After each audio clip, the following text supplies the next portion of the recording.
Hindi kayo makatao. Alam niyo kung ano kayo? Ha? Ganid sa kapangyarihan.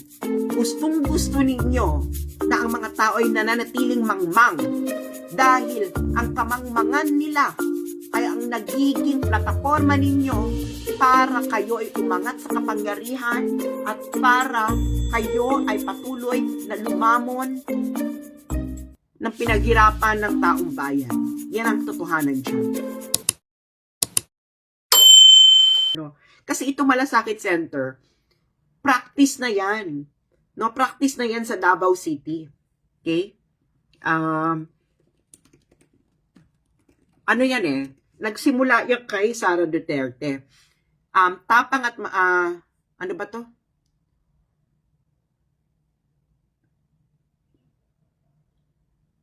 So yang Malasakit Center, this was a practice from Davao City. Noon pa yan. Yang ganyan. Hindi lang Malasakit, Davao City. Ano bang tawag nila niyan dati sa Davao? Yung mga taga Davao dito, anong tawag nyo ba niyan dati? Alam ko, Malasakit Center na ba tawag niyan noon? Di ba? Yung pupunta kayo ng nandun na lahat.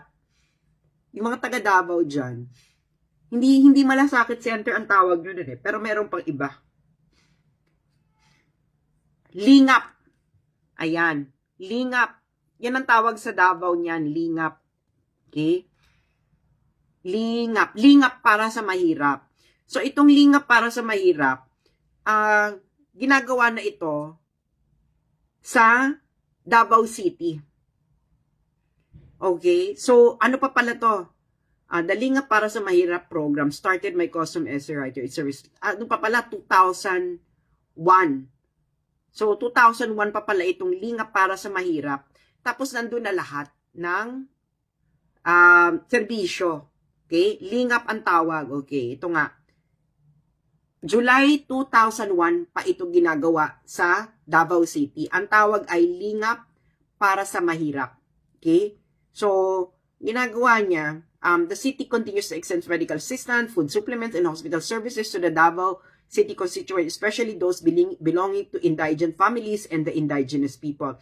This professional service is the commitment of the city mayor through the Lingap para sa Mahirap program, LPM, which remains to be one of the major programs of the city. So, yung Lingap para sa mga mahirap, that's Malasakit Center. Okay, diyan nagsimula yung idea ng Malasakit Center. Okay, Lingap para sa Mahirap 2001 pa. Yung Lingap para sa Mahirap, hindi mo kailangan ng referral from the mayor. Okay? Para maka-avail ka ng services. You don't need that. Okay? Punta ka doon, if you're indigent or from the indigenous community, you will get those services. Okay? Siyempre may mga requirements na kailangan mo ng ID or whatever. Pero, itong ginagawa nila ngayon sa Malasakit Center, hindi ito yung nakalagay sa batas. Okay? Na kailangan mo ng referral from Tingog Party, kailangan mo ng guarantee letter from Tingog Party. Hindi yan ang nakalagay sa batas. Walang nakalagay sa batas na kailangan mo ng referral from a politician para maka-avail ka ng mga serbisyo ng mga government agencies na nandoon nagpa-participate sa Malasakit Center. Kung sinasabi niyo sa amin na, hindi kasi sa amin, kailangan daw namin ng referral from Alfred Vargas or whoever. Mali sila. Hindi, yung ginagawa nila, hindi nakalagay, hindi sang-ayon sa batas. Walang nakalagay sa batas ng Malasakit Center na kailangan ninyo ng referral from a politician. Nagigets nyo na. Walang nakalagay sa batas. Ginagago kayo.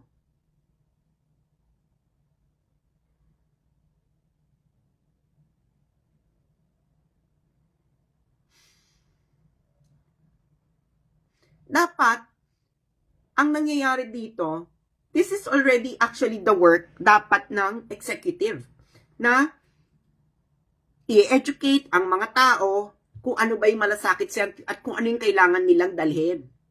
Kung nangailangan sila. Actually, yung mga hospitals, okay, alam na nila yan kasi na-brief na sila dito dapat ng DOH, ng Department of Health, Okay? or ng DSWD na ikaw, pag kulang ka ng pera or whatever, diba, meron kang makukuha.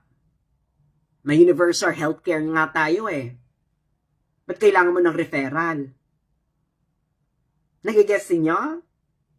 Nagigets niyo kung paano kayo ginagago?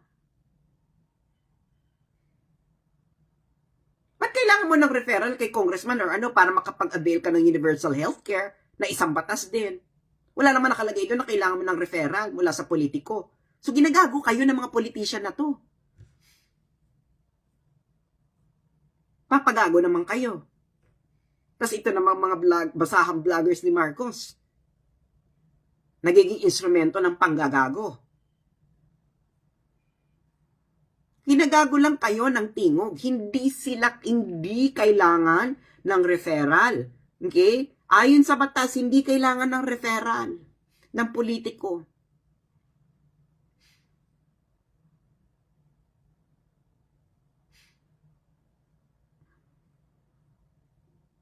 Wala. Hindi kailangan. Guaranteed letter, ang nakalagay lang dito na nag-i-issue ng guaranteed letter is ang PCSO. PCSO issues a guaranteed letter addressed to the PAMR. Ito nga yung, sila yung magbibigay ng guarantee na sila yung magbabayad. Yung PCSO. Through the public assistance. Gagets nyo na.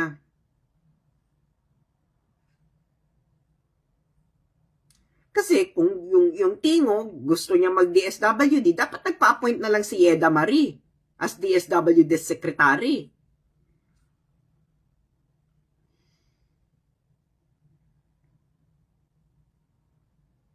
Ayun ang ginagago ninyo. Guaranteed letter daw for Malasakit Center. Wala po nakalagay. Tingog party list. Na-screenshot na yung sinabi ninyo. Sabi yung voucher daw na yon ay guaranteed letter. Okay? Ito po daw ay isa sa requirements ng Malasakit Center para maiproseso at maibawas sa kanilang hospital bill. Wala pong nakalagay na ganun sa batas na kailangan ng guaranteed letter ng politiko, ng party list or whatever. Wala pong ganung requirement. Iniiba ninyo ang nakalagay sa batas. Ginagago ninyo ang mga Pilipino na hindi nabasa ang batas. Kayo pa yung mga mambabatas, tapos ginagagawin ninyo yung mga Pilipino kung ano nakalagay sa batas.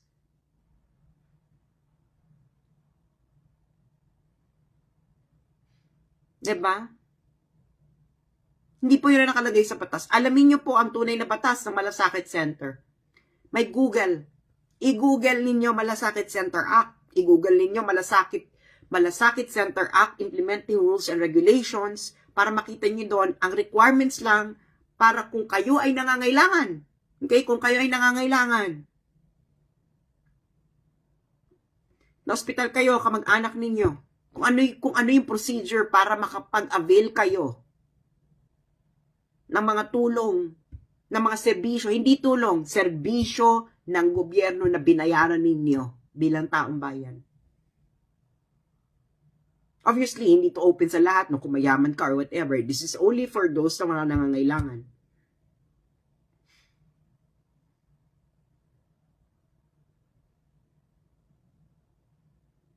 Sabi ni, sa Mindanao, mula pa 2019 dito sa Mindanao, inaramdaman namin ang bawat serbisyong binibigay ng Tingog Party List at Sir Martin Romualdez, hindi po siya speaker at house. Hindi po niya serbisyo yon. Serbisyo po yun ng gobyerno ng Pilipinas. Pera po ng taong bayan yon. Hindi po siya kailangan doon. Ang kailangan po noon ay executive department. Ang ginagawa po ng legislative department ay gumagawa ng batas. Ang Malasakit Center Act po, okay, ang nagpapatupad po nito ay ang executive department, kaya nga siya naging batas para dapat lahat ay maging pantay-pantay ang pagtrato. At automatic ito kasi nga naisa batas na. At walang nakalagay sa batas na kailangan ng referral ng politiko para ma-process ka ng Malasakit Center. Wala pong ganong nakalagay sa batas. Ginagago kayo. At huwag niyong gaguhin ang mga Pilipino. Lalo na yung mga hindi marunong magbasa. Kasi syempre, Sino bang mas nag-a-avail ng serbisyo na ganito? Yung mga indigent, yung mga mahirap. Diba? Malamang karamihan sa kanila hindi nakapag-aral at hindi alam ang batas. Ginagago ninyo. Kayong mga mayayaman kayo, ikaw Romualdez, nag-aral ka sa ibang bansa para gaguhin mo yung mga taong walang alam. Hindi ako natatakot sa iyo. Binalaan ako sa iyo dati ni RJ Nieto. Pero hindi ako natatakot sa iyo, Martin. Who the hell are you? How did your family become rich?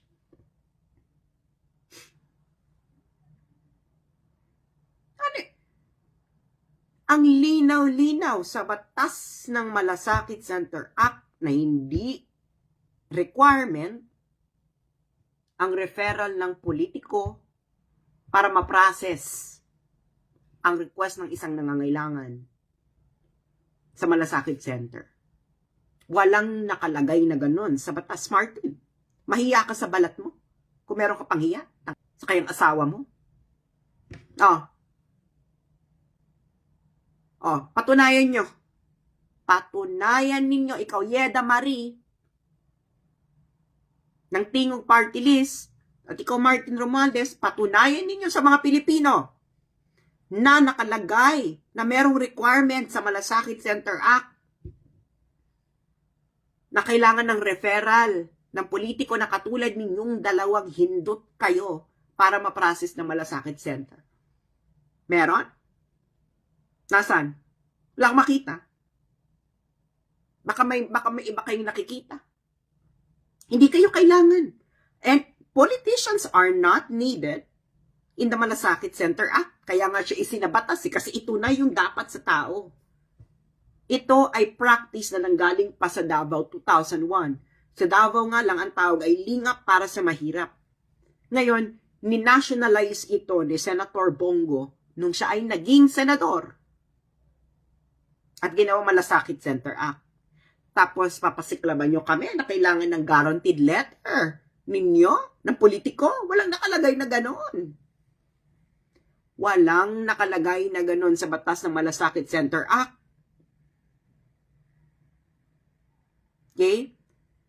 O ito namang ano? 'Di ba? Ito namang executive department nagpapagamit. Ba't hindi gagamitin? Kamag-anak yung presidente. Napakalinaw sa batas kung ano ang requirements ng Malasakit Center Act para sa mga nangangailangan. Bakit gusto nyong ipamuka sa mga mahihirap na kailangan nila kayo, na kailangan nila ng inyong letter, ng referral letter ninyo para sila makapag-avail ng serbisyo ng gobyerno under the Malasakit Center Act na binayaran naman nila sa pamamagitan ng kanilang buwis. Anong klaseng pag-iisip yan, Martin Romualdez at Yeda Marie?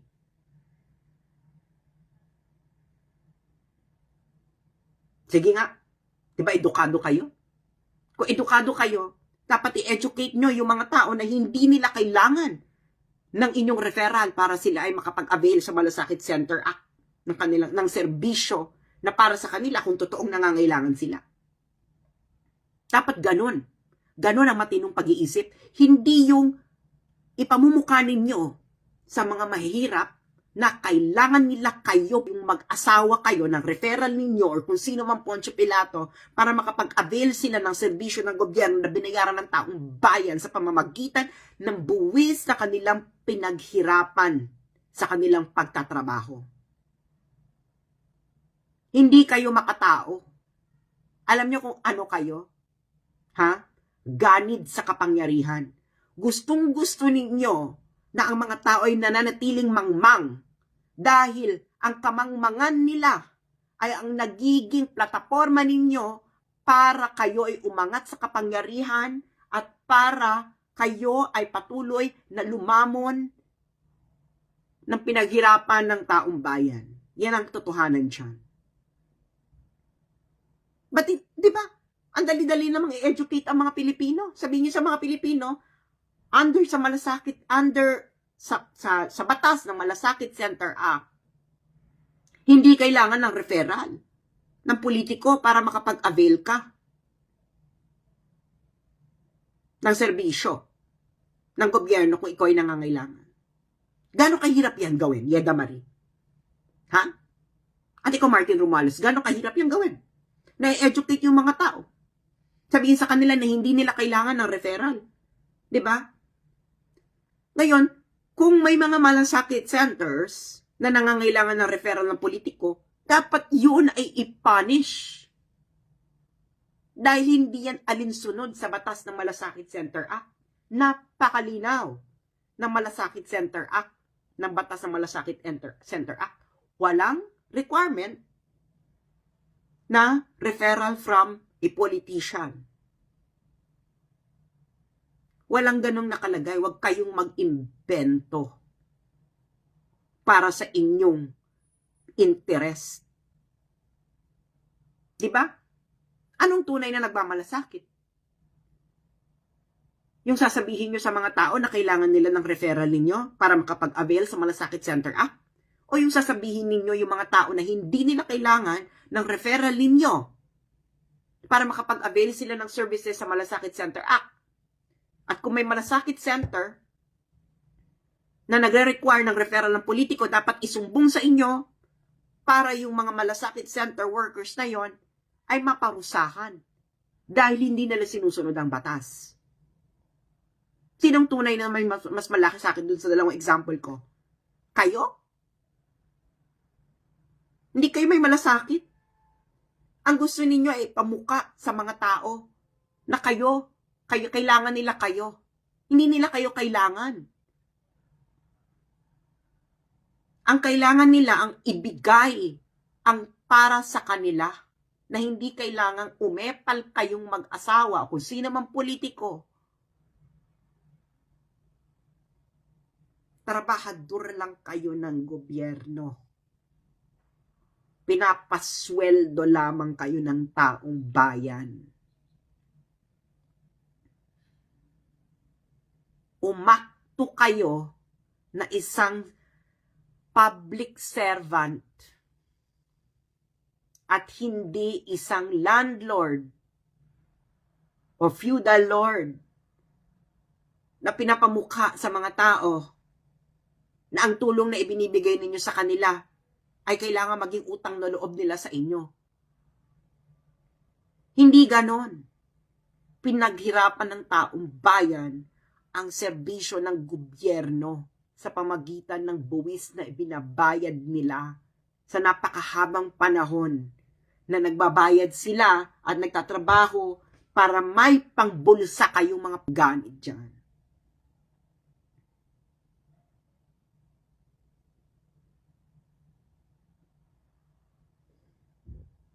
Balikan ninyo yung Malasakit Center Act, yung mga nakikinig sa akin. Diba? Kung kayo ay edukadong tao, tulungan nyo naman yung mga hindi gaanong mataas ang pinag-aralan. Dahil sila yung hindi nakakaintindi ng totoong proseso. At yung mga taong yon ay ang madalas na ginagamit ng mga politikong ito. Katulad ng ginagawa ng Tingog Party List na kailangan daw ng guaranteed letter ng Tingog Party List. Saan nakalagay ito? Wala namang nakalagay na ganyan sa Malasakit Center Act. Na kailangan ng guaranteed letter ng politician. Nasaan? Ipakisampal sa pagmumukha ko.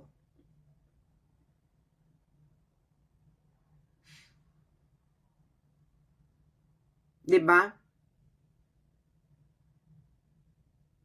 Basahin nyo uli ang Malasakit Center Act. Basahin niyo ang implementing rules and regulations ng Malasakit Center Act kung anong mga requirements. Kung may nakita kayo dyan ng isa sa mga requirements, ay referral dapat ng isang politiko ng party list. I will apologize wholeheartedly to Martin Romualdez and Yeda Marie. Pero kung wala yan sa requirement ng batas, siguro naman may natitira pang hiya sa pagkatao ninyong mag-asawa para itigil na yung panloloko ninyo sa taong bayan. Dahil kung wala kayong hiya, I'm pretty sure, yung karma ay dadaloy sa mga anak ninyo or sa mga apo ninyo.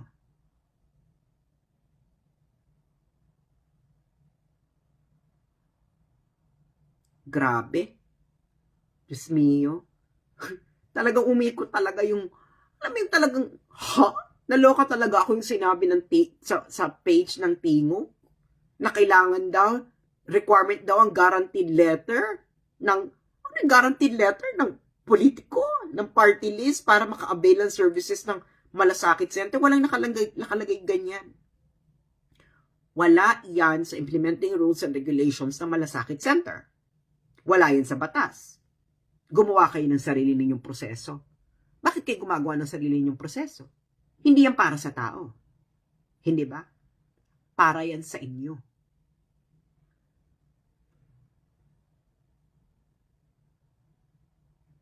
Diyos mio. Ay, nako. So, maraming salamat sa inyo at na nakikinig. Tandaan ninyo, yung kayong mga nakakaintindi ng English, ng batas, ipaliwanag ninyo sa taong bayan ang tunay na proseso ng Malasakit Center. 'Di ba? Kung ano ang requirement ng Malasakit Center Act. Ipaliwanag ninyo 'yan. 'Di ba? Dahil walang nakalagay sa implementing rules and regulations ng Malasakit Center Act na kailangan ng referral ng politiko. Kung may taong gumagawa ng ganyan, nilalabag nila ang batas. Ba't ka magdadagdag ng requirement na wala naman sa batas? Guaranteed letter mula sa tingog party list. Bakit? So, galing sa politiko, galing sa congressman, kailangan walang nakalagay na ganun sa sabi guaranteed letter, walang nakalagay na ganoon. Okay? Walang nakalagay na ganoon sa implementing rules and regulations ng Malasakit Center Act. Kaya wag nyo kaming pinaglololoko, di ba?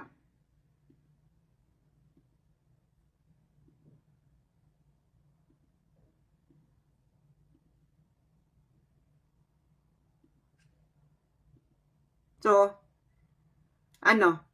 pakapalan ng mukha. Gagawa tayo ng procedure sa Malasakit Center Act na wala sa batas. Para sa taong bayan ba yung additional procedures ninyo? Diba? Uulitin ko sa mga kapapanood pa lang. Wala pong requirement sa Malasakit Center Act, sa batas ng Malasakit Center Act, na kailangan mo ng referral or guaranteed letter mula sa isang congressman, kahit district congressman pa yan, kahit party list congressman pa yan, or mayor, or kahit sinong politiko. Wala pong nakalagay na ganyan na requirement sa Malasakit Center Act.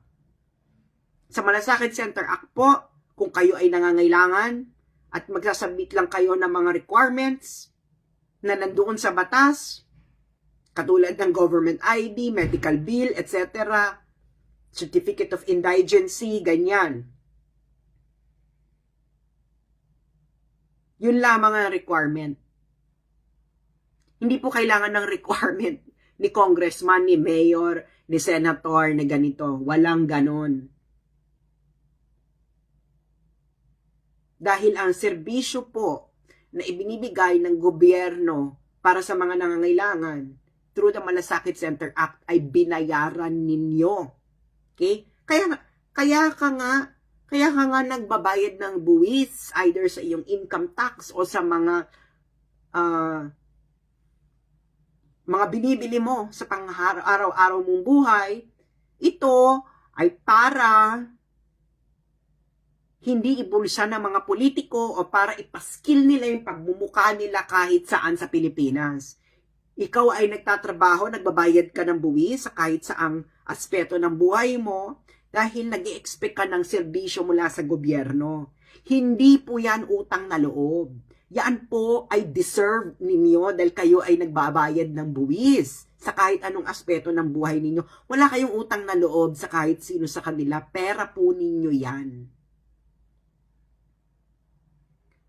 Ba't ka magpapasalamat sa isang congressman dahil hindi siya nagnakaw? Talaga namang dapat hindi siya magnanakaw, no? Ba't ka magpapasalamat sa isang government official na ginagawa niya yung trabaho niya? Yun, dun, binabayaran mo nga siya para gawin yung trabaho niya, di ba?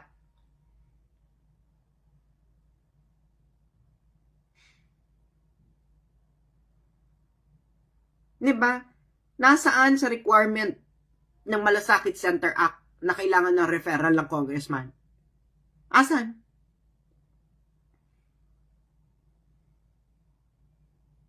Huwag tayo mag-imbento ng procedure.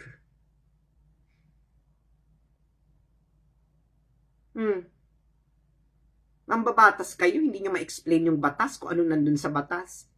Pinapaniwala ninyo yung mga mahihirap. Malamang mga mahihirap yan na malamang hindi masyado nakapag-aral, kaya nga mas nangangailangan eh. Pinapaniwala nyo sila na kailangan nila ng referral ninyo? Nasaan yan? Paano naging makatao yan? Pinaglololoko ninyo yung mga mahihirap. Dapat nga i-explain nyo sa mga mahihirap na hindi nila kailangan ng referral ninyo. No.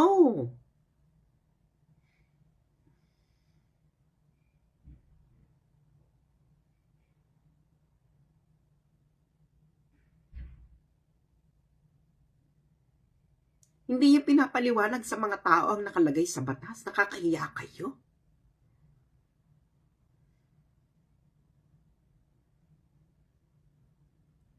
What kind of people are you? Gaano ba kahirap ipaliwanag sa mga tao kung ano nakalagay sa batas mismo ng Malasakit Center Act at sa implementing rules and regulations nito?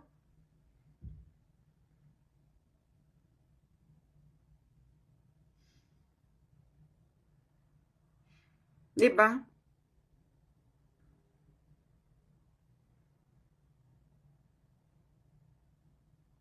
Alam mo, dapat itong Malasakit Center Act, alam mo, dapat sa Malasakit Center Act, magkaroon siya ng dedicated hotline.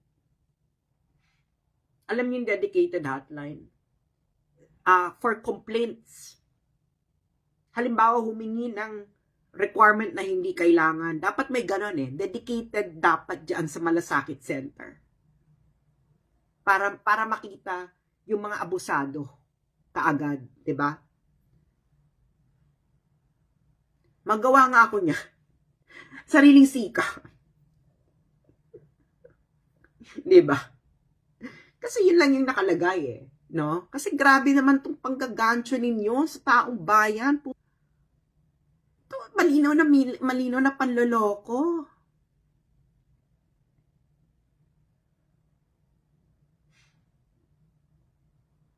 Hindi naman nawala ang Malasakit Center eh. Ba't mawawala yung Malasakit Center? Batas yan. Bakit mawawala lang yan kung na-repeal yung batas? Gumagawa kayo ng sarili ninyong mundo.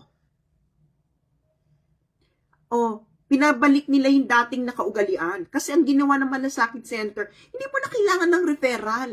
Kahit sino, kasi nga ikaw, ganun kasi yung sistema sa Davao City eh. Lingap para sa mahirap.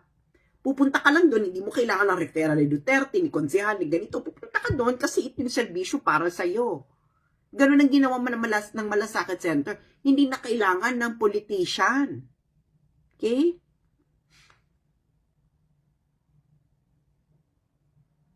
Grabe.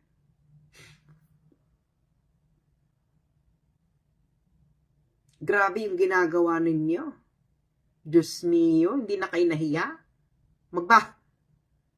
Tangina, sinisigurado ko sa inyo, Yeda, Madri at Martin. Ang karma, kung hindi yan mararanasan ng mga anak ninyo ngayon, ng mga apo ninyo. I'm pretty sure sa ganid ninyong yan. Gaba. Sinasabi ko sa inyo. Hindi, Kung hindi niyo maranasan yan ngayon, mararanasan niyo ng susunod na henerasyon ninyo.